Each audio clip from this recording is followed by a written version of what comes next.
Revolutionary government করেন নাই কেন? ব্যাপারটা তো অনেক কমপ্লেক্স, একটা ইউনিক সিচুয়েশন। আমি আমার সম্মানিত বিরোধী দলের নেতাদের চোখে আবেগ দেখি, কথায় দেখি, তবে একটা জিনিস এটাও দেখি যে কেন জানি প্রথম থেকেই আমাদেরকে জুলাইয়ের বিরুদ্ধে নিয়ে যাওয়ার একটা পায়তারা দেখতে পাচ্ছি। ঠিক যেমন, ঠিক আমাকে কথা বলতে দেন। If you understand the decorum, please, please. আমি কেন was quiet when I was এটা হবে না কিন্তু। তো আমাকে আওয়ামী লীগ সরকার মনে পড়ে যায় যে আমরা যদি কোনো কথা বলতাম যুদ্ধাপরাধের বিচার চায় না, আমরা বলতাম তেলের দাম কত, যুদ্ধাপরাধের বিচার চায় না। আমি অনেকখানি ওই অ্যাটিটিউডটা দেখতে পাচ্ছি। সবচেয়ে বড় কথা, we have no problem with July সনদ। আমাদের প্রবলেম প্রক্রিয়া নিয়ে। আপনারা কোন প্রক্রিয়ায় করতে চাচ্ছেন, এবং আমরা আমাদের ডিসেন্ট, নোট অফ ডিসেন্ট আগে থেকেই দেওয়া। আমাদের প্রক্রিয়া ছিল, আপনারা দেখেন, উইথ ডিউ রেসপেক্ট, একদম রেসপেক্টের সাথেই বলি, আপনারা সেই সময় রেভলিউশনারি গভর্নমেন্ট করেন নাই কেন? 200-র বেশি সার্ভিস ও ফিচারে লেনদেনের সব বিকাশ অ্যাপে সম্ভব। নর্মাল গভর্নমেন্টে গেলেন কেন? ট্রানজিশনাল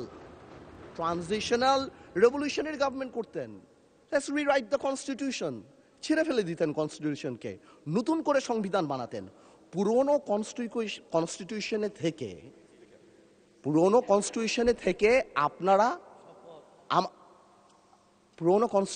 থেকে আপনারা সংবিধানকেই বাতিল করে দিতে যাচ্ছেন। এটা আসলে হয় না। It is unique. The revolution was unique. এর পরবর্তী government was unique. And what we had a quasi-constitutional government. Doctrine of necessity-তে আমরা কখনো কনস্টিটিউশনকে সম্মান দিয়েছি। Doctrine of necessity-তে সংস্কারকে মাথায় রেখে we of course realize যে এটা তো আজকে থেকে রিয়েলাইজেশন না, 72 থেকে রিয়েলাইজেশন, আইয়ুব খানের অত্যাচার থেকে, যে আমাদের constitutional framework is set in such a way যে কোনো মুহূর্তেই আমাদের প্রিমিয়ার একজন স্বৈরাচার হয়ে যেতে পারে। সে কারণে তো কোনো পরিশোধ করা হয়েছিল। কিন্তু আজকেও সেটা আমরা দেখছি যে সেটা করতে যে দেখা গেছে রাষ্ট্রপতির ক্ষমতা কমাতে যে আমরা প্রধানমন্ত্রী বা ক্যাবিনেটের ক্ষমতা অনেকাংশে বাড়িয়ে দিয়েছি। দ্যাট ইজ দ্য ইস্যু, আর তো কিছু ছিল না। এই কারণেও এবার আমরা আমাদের কনস্টিটিউশনাল ফ্রেমওয়ার্কে রিয়েলাইজ করেছি উই নিড চেঞ্জ। আমরা মনে করি, বাট আমরা আজকে এখানে, আমরা পলিটিশিয়ান, আমাদের মাথায় রাখতে হবে that we must mitigate the harshness of the relevant provisions of the Constitution. At the same time, we must uphold the spirit of July. এই ব্যালেন্স আমাদেরকে করতে হবে। কিন্তু আপনারা তো আমাদেরকে লগর সেটে পাঠিয়ে দিচ্ছেন। আপনার এখানে যারা বসা, আমার মাননীয় প্রধানমন্ত্রী কত বছর এক্সাইল, পাশে আমাদের মাননীয় এলজিআরডি মন্ত্রী কয়বার জেল খেটেছে, তার পাশে আমির খসরু সাহেব একসাথে জেলে ছিলাম, তার পাশে সালাউদ্দিন সাহেব কতদিন বিদেশে ছিল, এমন একটা ভাব, কত বছর বিদেশে ছিল। এখানে আমরা যারা আছি আমরা সবাই জুলাই যোদ্ধা। আপনাদের বিরোধী দলীয় সম্মানিত মাননীয় আমাদের যে বিরোধী দলীয় নেতা, উনার ভাষায় এত সুন্দর করে আমাদেরকে রেকগনাইজ করেন, কিন্তু যখনই ফ্লোর আপনাদের হাতে চলে যায় আপনারা আমাকে অ্যাটাক করেন অ্যাজ ইফ আমরা জুলাইতে আমাদের কোনো কন্ট্রিবিউশনই নাই। একদিন এক ভাই দাঁড়িয়ে বলল, গতকালকে সম্মানিত সংসদ সদস্য দাঁড়িয়ে বলল যে আমাদের এখান থেকে বলা হয়েছে এই আন্দোলনের সাথে আমাদের সম্পৃক্ততা নাই। অফকোর্স আমরা এই কথা বলেছি because it was politically correct. We never wanted to give it a political face. আমরা চাচ্ছিলাম ছাত্র আন্দোলন বা যেই কোটা আন্দোলন হচ্ছিল ওইভাবে যাক।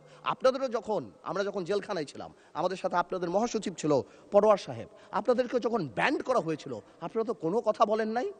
কেন বলেন নাই? বিকজ আপনারা ওই ইস্যু ডাইভার্ট করতে চান নাই। We wanted the fascist government to go and they left. It was a plan. ওইটা লিটারালি আপনারা ধরে বলছেন কি আমরা নাকি আন্দোলনে নাই।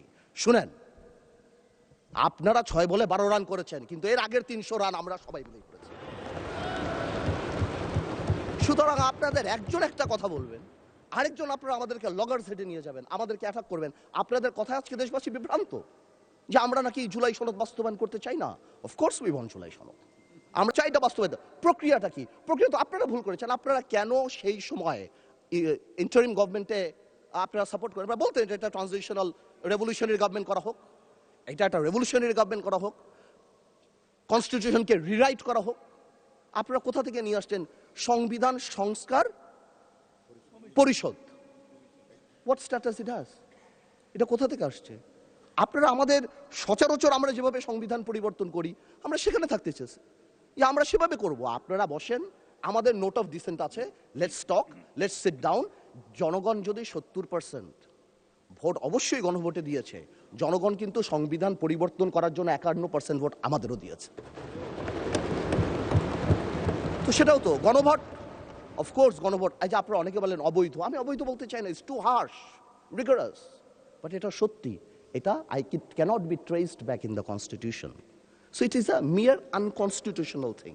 আপনারাই তো বলছেন অবৈধ, আমি তো ইলিগাল বলতে চাই না, বিকজ এই গণভোট আমরা চেয়েছি, is a gesture of ours, যে we want to involve the people of the country. আমরা জনগণকে সম্পৃক্ত করতে চেয়েছি, এই কারণে আমরা গণভোটে রাজি হয়েছি।